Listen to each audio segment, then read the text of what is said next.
Gonna pick that new thing on there. Don't play.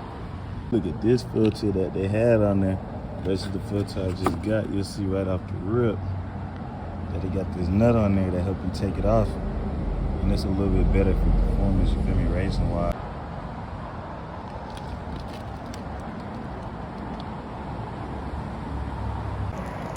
Okay, it's some good shit.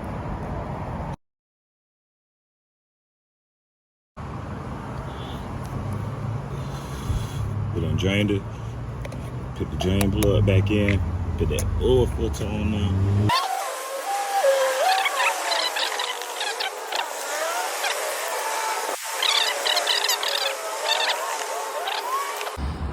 Drain plug back in there.